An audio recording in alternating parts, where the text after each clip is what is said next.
This is definitely the question I get asked the most. Today we're going to answer, and a whole lot more, because while this is definitely a useful question to ask, there are some super important tips to be aware of when you're just getting started with all this calligraphy stuff. Also, before I get into this, just remember the very basic supply list is just a pen, ink, and paper. That's it. And absolutely anybody can learn this. You don't have to have gorgeous handwriting to write beautifully. Even if your handwriting is, let's call it, a bit more abstract, you can absolutely do this, and the rewards are immense. So remember, it can be really easy to overcomplicate this stuff, but it's just pen, ink, and paper, and writing a few simple lines at the end of the day. And I'll have links in the description to all the specific tools that I mentioned today so that you can easily find them there. Now, getting back to the original question, what pen is that? And by that, I mean this. If you're just starting out with Blackletter Calligraphy, I highly recommend Pilot Parallel pens. They're great and definitely the easiest broad noob tool that I've used. Each pen also comes as a neat little kit. You get the pen itself, you get a pipette that you can use for cleaning and other stuff, a little guide plus 2 ink cartridges, and a small slip for cleaning between the parallel plates, or the nib. The little slip is tucked underneath those 2 cartridges, so don't forget it and throw away the box because it's easy to miss it and it's actually incredibly handy. Back to the pen itself, the parallel pen is a fun and flexible tool. You can even hack it to get different writing effects, more ink, and a bunch of other stuff. Let me know if you'd like to see a video about all the fun experiments that I've tried. One more note about these pens, because they do come in a bunch of different sizes ranging from 1.5 millimeters all the way up to 6 millimeters. If you're just starting, I'd recommend the 2.4 or 3 millimeter sizes. That's the yellow and pink ones, because when writing in this style of calligraphy, you do need to use more full arm movements when writing with the larger tools. When you're just learning an alphabet and how to work with the pens, it can be a lot of calligraphy calculus to work out all at once. So looking back at my own practice books, I found that I tried several different sizes at first, but the 2.4 millimeter pen was the one that I kept coming back to and used most until I got comfortable with everything. At the time, the 3 millimeter size didn't exist outside of custom modification, so that wasn't an option for me. The 3.8 millimeter pen, the green one, is also a great size, but it can be a bit on the large side when you're just starting. Also, if you're wondering why I don't recommend the smallest 1.5 millimeter one, it's because it's so small that it needs really precise control to get nice looking letters. I find that the 2.4 millimeter and 3 millimeter sizes are a lot more forgiving. Okay, we've got our pen, so let's talk ink before getting into that last super important item that's actually really easy to neglect. Inks are where things get really fun, and there are an insane variety of options out there. Just head to your local art supply store or do a quick search for fountain pen inks, and you may not believe how many are out there. We're here for the keep it simple approach though, so for now, remember when I mentioned that the parallel pen comes with 2 different ink cartridges? That means you're already covered here.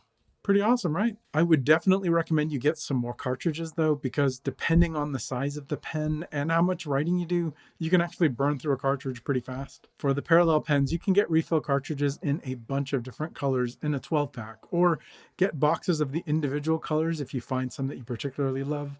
The violet color is one of my personal favorites. I'm gonna go ahead and stop myself here now because there are all sorts of fun considerations when working with different inks. So please let me know in the comments if you'd like to see a whole video about that insanely fun topic. Please say you do, because I love ink so much and would be totally fine with you telling me that you would love to see a bunch of ink reviews. But I digress. Actually, before I move on, one last pro tip for you. When you finish one of these pen cartridges, don't throw it away. You can refill these little guys with other inks and reuse them later. All right. We've got our first couple of tools. Now it's time for one of the most important and easy to neglect choices: paper. It can be super easy to get your pen and ink, then grab a few sheets of printer paper and just start writing. Before you try that though, I highly, super duper highly recommend that you consider some better quality paper, because this single choice can have the biggest impact on how much fun you have writing. There are a few qualities that come into play when considering paper. There's feathering, bleed, texture, and value. Although that last one technically isn't a quality of the paper, I think it's an important consideration. Feathering describes the outward spreading of an ink from where it was written on the page. If you saw my last video, you heard a bit about that. Feathering is influenced by both the ink and the paper that you're using. Bleed describes the condition where the ink seeps through the page, potentially obscuring the reverse side and transferring to a page or pages underneath, possibly even the desk or tabletop you're writing on if you're not careful, so just be aware. Third, you've probably intuitively noticed this, but maybe haven't really focused on it before. Different papers have different textures that'll impact the feeling of writing on them. Some are rougher and will resist the pen a bit when you're writing, while others are just buttery smooth, allowing the pen to easily glide across the page. You might think that you would want the smoothest paper possible because it sounds easier, right? But writing on a paper that's too smooth can actually make it a bit harder to control the pen. I wouldn't overcomplicate this too much, but it's just good to be aware because you might find that you like the feel of one texture over another. Finally, I do think value is a consideration. When I'm practicing and playing around, I can quickly fly through pages, especially when I'm using the larger pens like the 6mm one. At the time I'm recording this video, around April 2023, a couple of papers I'd recommend are Canson XL marker paper and Strathmore calligraphy paper. If you like a rougher texture, go with the Strathmore calligraphy. If you prefer smooth, go with the Canson XL marker. If you don't know what you prefer yet, and if I had to recommend just one, I'd probably pick the Canson XL marker pad right now. So we've gone through pen, ink, paper. Remember, technically, that's all you need, and we could totally stop right here and right now.